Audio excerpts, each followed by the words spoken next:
Yeah, I'm not actually sure why everybody grabs a cup of coffee before their video, but I figured I'd just do it too. Oh yeah, top 10 things about Monster Hunter Wilds that the community expects. First thing that I can expect Monster Hunter Wilds to bring back would be the entire roster that they've built. No, maybe not entire roster. I could see Celtis Queen. I hope to God Zamtrios. If you're gonna bring it back, one of the next 2 games at least. But whenever it comes to editing equipment, changing equipment to fit playstyle, whatever. If you're gonna bring back all these monsters that are like arguably kind of useless, you have to have the systems in place to where it is worth having them in the game. Like, I don't want a game full of shit monsters that I never use their equipment. I mean, it's fun to hunt them, but I want to make the equipment. I want to use the equipment. I want to see what it looks like. Have a set of full Royal Ludroth armor just cuz. Like, that might just be me, but that's what I think. You have like 50% of the people that like subspecies, and then the other 50% that absolutely like despise them, don't think they should exist. I've always been a fan of them. In fact, I kind of prefer them over the base monsters most of the time. The Tigrexes all sucked, but they all look cool, I guess. In the Monster Hunter universe, if they put a fucking monster in, like, they might as well have the right to bring it out at any given time. It's in their IP. Even if it's not popular in the community, they have a chance to make it popular. I think they'll do a pretty good job, regardless of who they decide to bring back. It is never coming back, and that is probably a good thing.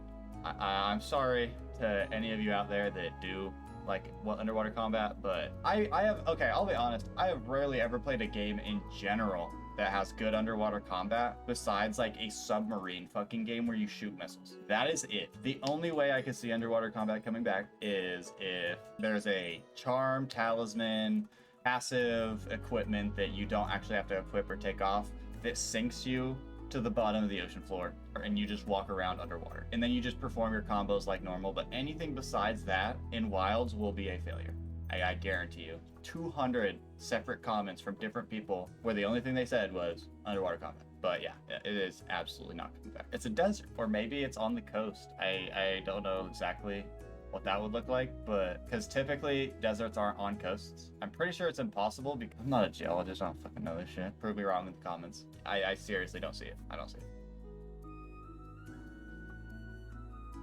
The most guaranteed one on the list, but more environmental interactions. As unenvironmental as Sunbreak was, people actually enjoyed the interactions you did have, like your dog, your palico, like climbing up the mountainside. Whatever there was in Sunbreak that you could interact with, they enjoyed. I think that if they expanded on that in Wilds and gave it a more down-to-earth approach, or took it with a more down-to-earth approach, and increased the amount of traps in the world, they set apart separate areas that are kind of hidden, and then there are those communities of palicos, or I guess Gajalaka, feline, Grimalkin, like more of those, not more, but different. Just keep that same vein going. So in the actual trailer, you see the dog like flying. It's a bird dog. It's a full-grown forest Teryx from World. And it's basically confirmed. Like everything I've said, you can either see in the trailer or Worlds or Sunbreak. I hope a happy medium can be met there. As I was reading, I didn't know exactly what they meant, because my first thought is, what would summer in the Hoarfrost region be? God, no. I just don't see it working. I think with seasons, you would have to make it an endgame system. Like, there's an Elder Dragon holding back the seasons. Then you get access to change, like, the Guiding Lands equivalent in Wilds. I could see that working, but anything besides that, I see it being risky for him. It might not be bad, might not be good, but it's risky. Prowler is probably some of the most fun I've had in this game. Back when you could actually customize palicos and like have them matter, but not be over customizable. Like, I don't like having to get a PhD just to freaking figure out how to make one. I would rather just have like a set of criteria that your palico can fall into, and then you can slightly customize each one and then play as those. Like, you can name them all down. I don't know. I just felt the relationship between me and like playing with my palicos versus playing as a palico. Like, I don't know. The game just felt like a completely different game. It was fun. It wasn't unusable. That's another thing, is it was viable. Like, Prowler was some of like the fastest hunts I did in Gen. You have to invest. Like, it's an end game weapon almost. You almost have to beat the game and be able to get what you need for it to play it. And that's why it was so fun, is because it was so usable after you'd played through the entire game basically with your Palico. And I know there are people out there that have done Prowler only playthroughs of Generations, but it's like most people probably use their Palico, realize the investment for a Prowler was a lot, and then use their Palicos at the end game, switch to it, and we're like probably the same thing as me, like, holy shit, this is fun. This is actually fucking fun for like what it is, playing as a cat. Like, I don't know. I thought that they nailed it. And then they're kind of coming back to it with the like usable pets that you're running with your dog. In general, like, I could see it being a good thing to bring Prowler mode back, or the ability to play as your pet and gather stuff quicker.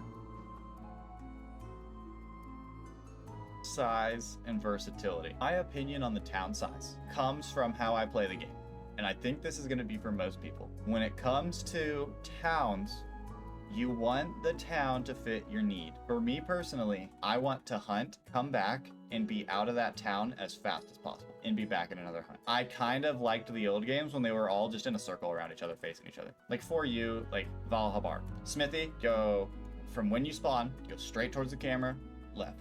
You're at Smithy. Having all that right there, and that's probably what made me the way I am, is starting with Valhabar and having everything just, all right, next hunt, go, go, go, go, go. Whereas in this game, it is building a world. And the people that like the world aspect of it and like exploring, getting all the cool little creatures and critters, like that's cool. So having a realistic town setting where there's a bunch of people going all over, like up on the fucking roof of a building, working on it, hammering and nailing, like that's probably really cool to those people. But for me, I kind of get annoyed. Like I do kind of get annoyed. Like the verticality and stuff was cool in the base game world, but actually maneuvering it outside of the gathering hub was fucking like awful. I hated it. And Celiana's not bad, but the gathering hub's probably as close as they can get, to be fair. But I don't know, that's just me personally, but most people, from what I could assume, they like the town to be that world, like that open town, a bunch of stuff going on. If that's what they're going for, would like a more in-depth gathering hub. Like I call Monster Hunter World an MMO light, but most people probably want the MMO feel to Monster Hunter, of it being an open city, but to be fair, instead of NPCs, real players. I think that's probably what most people want and expect when they play Monster Hunter, and it isn't quite like that. So I kind of want to see if they take it in a different direction with their cities and stuff. If they make it open and like big, like they did Celiana and Astera, please, just please allow there to be 80 people in a hub and have that be the hub. Don't have a gathering hub somewhere else. Like, you know what I'm saying? If you're gonna pick one, commit. Have it either be efficient or have a world that you see a bunch of other players and not a bunch of NPCs. That's just my opinion. It wasn't in World, and I think after playing Sunbreak and going back, a lot of people missed it, because playing alone's fine.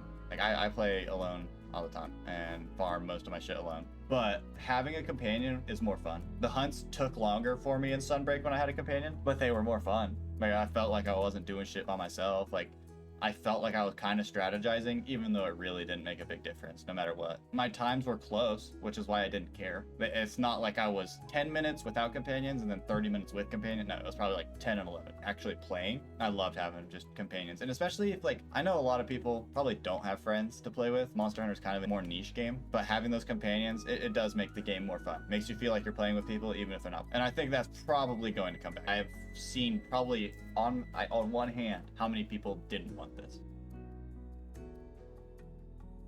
Probably 25% of the comments are about food, how the food skills all suck. Like, why do I even have a chance to get sharpshooter when I'm using a longsword? Like, it just doesn't make any sense. Because the community hates spirit bugs almost universally.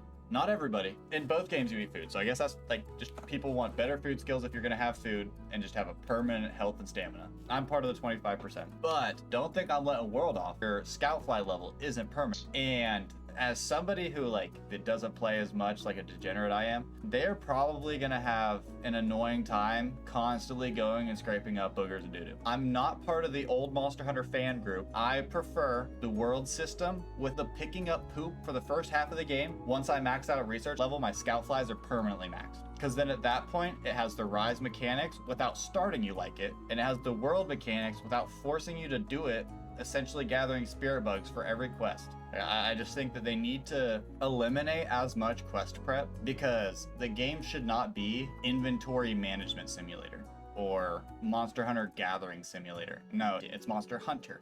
You should be hunting monsters for the majority of the game. And if you want to explore, that's what the world's for. In theory, right? Like, who do I go to deliver my research? Research commission. So what do they do to monsters they research? Assuming it's a world, right? Like, this is their job. Would they just study what hurts the monster, or would they study everything about the monster? Where does this monster usually go? What does this monster do? Where does this monster sleep? Like, again, I'm just using the world that Iceborne and World created to create a scenario in which all you would need to do for gameplay would be to deliver them the research, they level it up, and then it translates to them telling you essentially in game where they're at. Let's remember, in the old games, you would have to wave to a balloon in the sky to be able to know where the monster was if you didn't already know what area it started in. I think the biggest quarrel people have, and not everybody, the pre-quest prep, it just feels bad to a lot of people that play it for the reason I do, which is to hunt monsters. Again,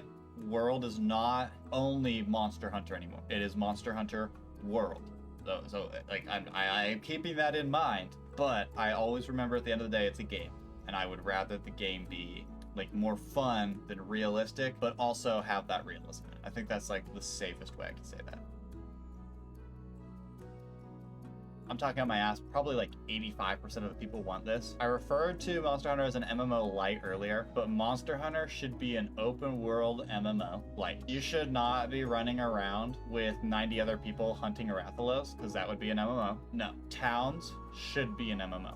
Always online, not necessarily, so that you can just be in a town with yourself and a bunch of villagers, whatever. You already have hubs, just combine those in a town and have the world around it be open, and I can go off the east side, north side, whatever, or you just teleport like in World, go hunt something that's close and usually a weaker monster, or you teleport to the mountains and like hunt elder dragons. I guess there could be like a barrier, you walk through it, and now all of a sudden you're alone hunting a monster. If you had a quest posted, now the quest has begun. Something like that, I think, is what most people have been expecting, but most people also recognize the fact that that is a crazy thing to ask from this game. This game is not developed as an MMO. I don't know how they do it, but this is what a lot of people want, right? I'm not the developer here, I'm just saying what I've seen. Most people probably want that open world experience. There you go. Top 10 things to expect in Monster Hunter Wilds. Yeah, I'm not really good at outros or intros, so the outro is going to be just as bad as the intro. See you guys.